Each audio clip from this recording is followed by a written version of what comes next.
Hey everybody, this is the Mud Guy, and I have a different type of video for you today. As you can see, I don't have the backdrop behind me. I want to give you a little bit of a workshop tour. This is my studio slash workshop slash RC car hobby place that I, like my man cave. And after my last 56 second video, I figured I'd do something a little bit longer and give you a tour, talk to you about my shop and some ideas I have for the future, and just give you a little insight into, you know, what I do down here in my studio. First, I'll do a little pan here over, this is the back half of the shop, just to give you an idea what it looks like. This is where we hang out. I have workstations for me and both my kids. Just a little overview there, and then I'll do some close-ups and tell you what each one of these areas is used for. This is the other half of the shop.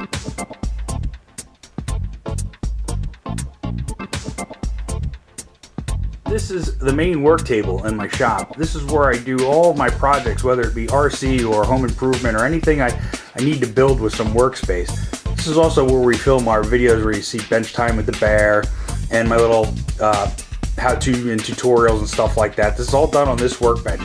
One of my goals is to have this table completely cleaned off, either with a rolling cabinets or storage units or shelves or something like that. So every time I do a show, I don't have to clean it off completely, but this is what works for me right now.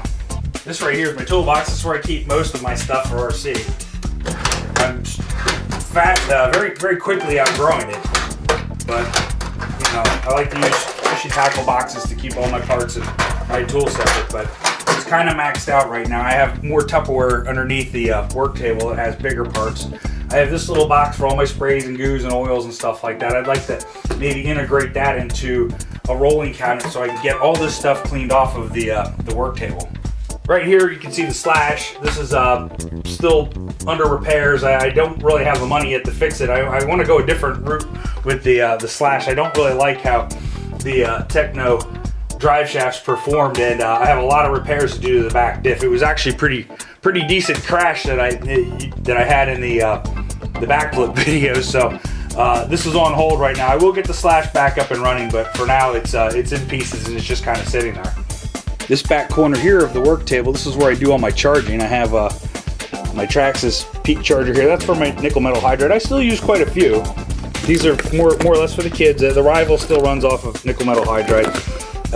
And I have two boxes, one for charge, one for dead. It's easy for the kids to figure out, but this is where this is my Hyperion charger, and I charge my lipos here in an ammo can. I have the cords come in through there, and I have it vented here on the side, so if anything would happen, it would gas, you know, the gas would be able to escape. And I painted these funky colors so the kids know that that's dangerous. The lipo charging is something that they need to pay attention to. So that's where I charge my batteries. I like to put this on a shelf too. Like I said, my ultimate goal is to get all this stuff cleared off the table. This area right here, this is my green screen. This is where I do the special effects where you see Scooch pop up in the beginning of the video, some of the other videos I had where Monkey pops up and all that. And I actually use this more for other projects, not necessarily RC video, but I would like to do a little bit more for the channel and put more green screen type special effects. I have two shop lights that light it up. You need an even light for your green screen, so I just use two regular 4-foot shop lights to light up the green screen. I'm probably not going to leave this permanently set up and do something a little bit different here, because I'd actually like to incorporate this area into one of the new set ideas that I have. This shelf here is where we keep most of our RCs, and we switch up the order of how we stack these here, but that's my two-wheel drive SC10 Monkey's Blitz. That's the Bears / two-wheel drive, which almost never goes out, and down there's the buggy. Up top here, that other red and white candy stripe box there, that's where I store my lipos. I'd like to get a couple more of those because you know, it's good to have them in a fireproof box, but if you have them all together, if one lipo goes up, they all go up. So I'd like to get a couple different boxes and store separate lipos in each box. But that right there is where we store most of our RCs. So this right here, this is our editing bay. In earlier videos, this shroud here I actually built. This was the only area that I had to do my videos. The shop was so condensed with equipment that I actually built this shroud with a cover that would come over top and protect the computer from dust and stuff like that. Now I changed my mind real quick. on how I was going to have this set up down here, but in the original videos, this was all we had. I used to do my do the car shots down here, and we have the camera in the corner kind of facing up at us, and it was just a really weird kind of awkward angle. And this shroud was actually took up half of the main table, and this was actually my metalworking bench. We use a TV, so I can watch TV down here, or I can work on the computer. I have a Dell XPS computer PC. It's getting old. What I use for editing, I am slowly switching over to Vegas Pro. I still use Movie Studio to do all my channel videos, but I'm getting into Vegas Pro. There's a lot of neat little special effects features in Vegas Pro that's pretty cool. But Movie Studio does about 80% of what Vegas Pro does, so I'm still pretty content with that. But there's some masking and some warping and stuff like that in Vegas Pro that I really want to get into. So this is where I edit. This is where I respond to all your all your comments and all that stuff. So this is pretty much the heart of the channel right here. This is my editing bay. So this corner here, this is my metalworking toolbox right here.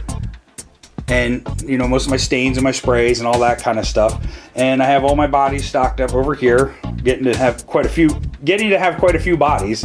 Over here in the corner, there's the rival on the ground. I haven't found a place for him yet. And some other RCs that we have. This is the Scooch's Stampede. We have two Futaba attack controllers that go to these antiques down here. These are actually cars that I bought. These are vintage 80s RCs, but these weren't original purchases of mine from the 80s. This is actually, I tried to replicate my first RC, a Grasshopper, but this isn't that car. This is, I tried to make this identical to how that car looks. So that's what my very first hobby grade RC car looked like, and that's just a Hornet with a truggy body. I built these two when the Bear and I first started dating, and we got into RC for a little bit. Then we had kids and took another break. There's the Blast. And yes, once again, there's the rival. I don't know if you guys got to see my 56-second video on the body, and we still have to drive it yet, but I'm kind of waiting for Bear to get a chance to do that because it is her RC now, and I want her to take it out for its first run. Moving over here, you can see this is our only source of natural light right here. I am in a basement. I'm in a very old basement, as you can see. It's only 6 foot high. So for me, I'm 5'10". It's actually nice. I can walk around here quite comfortably, but I have my brother down here from time to time. He's 6'2", and he has to hunch over the whole time he's down here. So here's my drill press.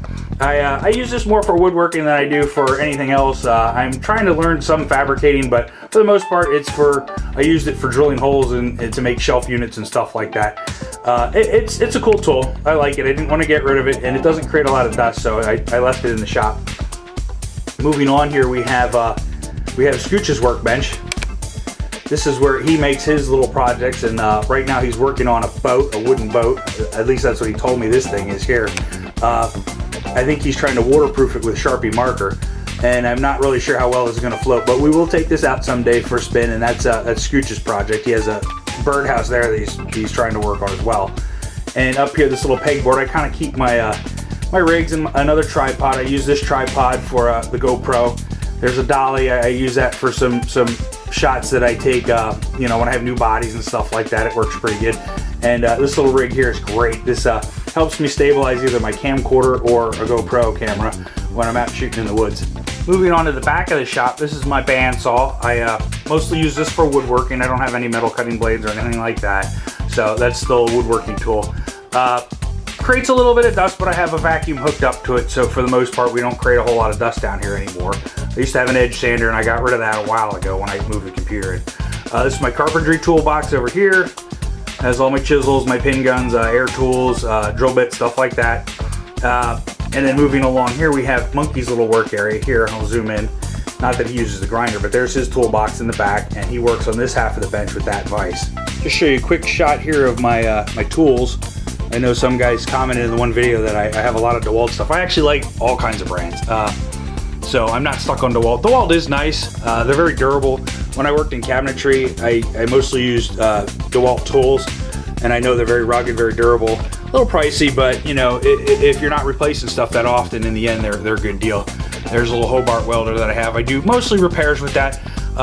do stuff to my trailer, and I make racks for my kayaks and stuff like that. It's a good deal. It's already saved me some money. I'm not a great welder, but I make some things. I made a few rigs for the GoPro with that welder. So underneath here, I have my main air compressor. I have a smaller one, but this is the one that I use when I have, when I need more air, basically. It's not a really huge air compressor, but the cool thing about this is I have this cord here, and if you follow me, I can, this air hose, I can run that air hose all the way out here. This is the back door of the shop, up to the basement door. And then we go right outside. See, the track's right down there. So at the end of the day, when we're done running our trucks, we can bring them right here into this area here. I can stretch the air hose out here and blow off all the dirt. And there's my garden hose too, so I can wash off tires and get some gunk off of the car. So yeah, at the end of the day, it's kind of neat. The kids can work on their cars there, take their batteries out, unplug everything. And then we just bring everything down here after it's clean, back into the shop for storage. So that's my studio slash workshop slash hobby area, man cave. And what I want to do in the future is create some kind of set here. I'm kind of tired of the blue backdrop, because this is basically where Bear and I do our videos right here. And I also do my benchtop videos here too, where I'm working on cars and stuff like that. And what my ultimate goal is to turn this table sideways and have it back further against this wall. So I think what we're going to do is we're going to move this table here, this editing bay, over to the corner there and kind of shift everything down. My ultimate goal is to have all my RCs in the video while we're doing either bench time with the Bear or I'm talking about some stuff. I want everybody to see all the stuff that we have all the time, so that way if things get a little boring, you get a little distracted, you can always look at my cars. And I want to have all my RCs on one set of shelves, so I need a bigger set of shelves. So what I want to do is I want to push this down in the corner and create a set that kind of flows across this whole area, and I'll have boats or whatever over there. I might have short course trucks over here, but basically I can sit anywhere in this area and do a video, and it kind of switches it up from here and there. And I got to paint these walls. I want to have them look nice, basically to get away from the solid blue background, which is kind of boring. And it also gives we'll be able to show more things in our videos. And we'll do some experimenting with lighting and whatnot too. But Bear and I really have to kind of crouch down when we do our videos, so that way we get all the edges of our screen inside the shot. And I think it's cool, but for the most part, when we're showing off a truck or we're talking about something, or we're going to have multiple RCs on the table, we just don't have enough room. So that's my goal for the future. That's kind of what I'm working on right now. It's like I said, this shop is small and it's jam-packed with tools, and I've really gotten rid of just about everything I can, so I really have to think outside the box now and kind of conglomerate a lot of this stuff into either shelves or rolling cabinets or rolling shelves or whatever, and make this something cool. But this is the only area that I have to do videos and to edit, so the rest of the house is taken up with family stuff. So that's my goal. Hope you enjoyed the video. Gave you a little insight to what I do, what we do, me and the kids, and the workshop, and what I'm involved in. And where we're going in the future. It's what I'm going to work on this winter. It's one of the things I'm starting to work on now, to bring you a better show. Hope you enjoyed it, so stay tuned and look forward to progress when it comes to the MudGuy Studio.